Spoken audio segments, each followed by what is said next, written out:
We saw it was in that 450 class last year in Salt Lake City when we see 2 red number plates, and we're getting a chance here to see 2 red number plates here. Osborne and of course Austin Faulkner being tied coming into St. Louis, sharing that red background. We'll actually talk to Austin Faulkner. He'll be on the show later on this afternoon. Also Michael Mosman too. I think right after this practice these boys are coming up. Yeah, we'll have a chance to talk to Michael Mosman, who had he's had an interesting 2 weeks, and we'll talk to him about that. Zach Osborne, you see the red plate there, and you know it's funny because we have 2 guys with the red plate right now. One of them's got a 1 on his bike, so obviously he knows what it feels like to have that extra pressure. Faulkner is running the red plate for the very first time in his career, and I wonder how he's going to respond to that. And just based off of kind of what I know from him, I really don't think it's going to faze him that much. I think he's so zeroed in on each individual night that it's, you know, and he's sharing the red plate too. So it's not like he's the only guy. I don't think Faulkner's going to have a negative reaction to that pressure. I think he'll be fine. No, and he's in. You know, he's done well with his wins in Tampa and Atlanta, backed him up back to back. You know, and got the red plate now. Been staying consistent. But something needs to change for Osborne. He's got to get a win here to put himself back in. He won the opener and had some great rides coming from the back of the pack, but it's all got to start with a key good start tonight. Well, and if you ask Osborne, he'll tell you the one race this year where he won was probably the worst he's ridden all season. He's ridden better since, yet the wins aren't matching up. Here's Austin Faulkner. So aggressive. We got a yellow flag, one of the guys down. Can't see who it is. I just saw some yellow flags out there after the, right there after the. And that's the top of the board right there for Faulkner on the 49.2. There is a flag down. I'm not sure what they're doing. Looks like Nick Gaines might be the rider down. Nick, yeah, that's too bad for Nick. He's getting up, walking. It's a good sign. Kyle Peters, Martin Davalos. For Davalos, he's got to be frustrated. He's riding a little injured, and he's going to have to fight through that pain. And he came out again for Martin Davalos, a 5th right now. Like you said, he's definitely frustrated. He's sitting 8th in the points, and at this point, he wanted to be up in that battle with Osborne and his teammate Austin Faulkner. He wanted to have that red back. Well, and if you think back to the opener down in Dallas, I think we were all on the train. We all thought it was maybe the year for Davalos, but everything fell apart 10 seconds into that main event. Since then, it's been tough. It's no question. The speed's been there. I mean, he still won one of the main events at the Triple Crown, so you know he's fine there. But then he made some mistake in the whoops in the final. Main event, that Triple Crown, and crashed out. Yeah, and at one point in that Triple Crown, he was actually in position to win the overall. So for him, it's no question. He just needs to put it all together. And he's one of those riders that when he does put it all together, he usually can take off and win the thing. He's that talented. And right now, he's sitting 2nd in this session with a 49.9. It's still Faulkner. Actually, Jordan Smith just jumped to the top of the board with a 49.1. So just a smidge faster, and then Davalos just won up that with another 49.1. So there is 0.2 of a second difference right now between Davalos, Faulkner, Smith, and Martin. And as I say that, Faulkner tops the board again, cutting almost 0.7 of a second off on that lap. So now Faulkner's got a pretty sizable lead early in this session. Well, and I want to get back to Davalos because 2014, Davalos won here in St. Louis, so he knows what it takes to win here in St. Louis. He knows this soil, so you know, see what happens when that main event comes around. Like that rhythm through there. Yeah. We've seen 2 different options so far.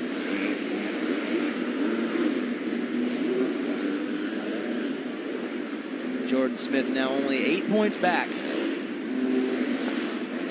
You know, he was flawless in Daytona, too. He got the start in the heat and the main, and just no issues, and kind of took care of business like he wanted to early. And it's It's funny how the mind works and how it has to match up with your physical ability. In the beginning part of the season, he was riding so good. He was coming from the back a lot and charging through. And then in Atlanta, was up front a lot and didn't ride that way. And I think he was frustrated by it. And then it just takes one good weekend to get back on track for him. Get the start, pull away, handle business, close out the main event. Now he's back in this championship hunt. But it is Austin Faulkner with a 48.4. Let's watch him through the whoops right here. See that entry speed. He ignored the second and the third whoop. He treated them like they were just barely there. And that's what gave him the momentum to just pretty much coast his way out of the section. And again, that goes back to confidence, trusting your ability, trusting your machine. And for him, a year ago, we wouldn't have seen that. We wouldn't have seen that a year ago. Faulkner was struggled in the whoops, but this year, I kind of noticed in Tampa was the turning point. He was really good in the whoops there, and since then, it seems like everything has changed in the section that pretty much was his only weakness, in my opinion. Yeah, that last lap for Austin Faulkner, let's see what it was, a 49.9. So looks like he's going to get after it again here. And on the downside, upshift. I think he might go for this quad, I think. I don't know. It looked like he kind of came up short. I'm curious to see if he's going to try it. Follow him around one more lap. That double right there. Scrub it. Triple. Come in here. Don't leave the door open. Round it. Double single right here, Daniel. Let's see if he does this right. Yeah, no, he didn't. But he tripled and step off. Triple that. No, that's a consistent rhythm right there.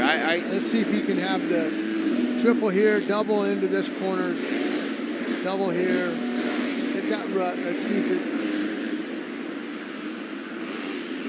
48.8, so a little faster than the lap before, but still not as fast. Yeah. No, he's about 0.4 off of as fast as then he backs it down now. Osborne now at a second on the board of the 48.6, so he's closed the gap.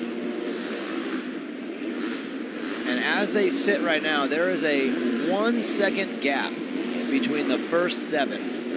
Faulkner, Osborne, Smith, Davalos, Martin, Rensland, and Kyle Peters. There's your top 7. Here's Michael Mosman, currently on the board in 9th. We'll have a chance to talk to him on the show. It's always nice to get the rookies on here to see how they're feeling, what they think so far early in their season. And for him, remember, he didn't start in Dallas. He started in Atlanta at the Triple Crown. Yeah. So this is only his third race in Supercross. Yeah. The rest of the guys, it's their 5th. So he's still kind of getting comfortable. We look back to Daytona a week ago, led that heat race. But then he had problems in the main. We're going to have to ask him what happened. 22nd in that main event. A 13th overall in the Triple Crown in Atlanta to start the season off. Not a bad way to start your rookie season off. He looks good here. Let's see what he moved up. He's still sitting. Yeah, he moved up a little bit. He's sitting 8th right now with a 49.9. About a minute 28 left. Mosman in 8th, Cantrell 9th, Hartraff 10th. All 3 rookies this year. It's always nice to monitor the rookie riders out there, kind of see where they're at, and they usually all end up kind of in the same bubble as far as speed and experience, and then just watch them over the season and see which one of them kind of can break out and break through. Now for Chase Sexton on the West Coast, remember, he's a rookie as well. He rode last year the opening round in Atlanta, but didn't even get to the race, Sexton that is, and missed the entire season. So this year is technically his rookie season, and we all know how Chase Sexton's done on the West Coast. I think if you got to pick a rookie here on the East Coast, I'd have to go with the number 43, Sean Cantrell. He's been doing really good. His finishes have been okay, had some problems, but what I like about him is he's fast.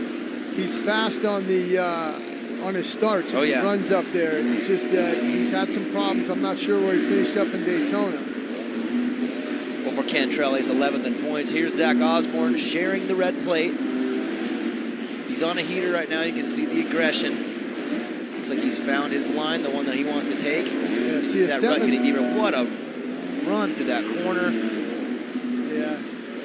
And it's a 48.5. So that is his fastest time, but it is not enough. It's still Faulkner. Faulkner, Osborne, Smith right now. You know, that just tells me we got a battle on our hands. Oh, yeah. In that main event between both red number plates, the number 1 on the East Coast there, Osborne, and the number 31, the Monster Energy Pro Circuit, Kawasaki of Austin Faulkner's, the checkered flag flies.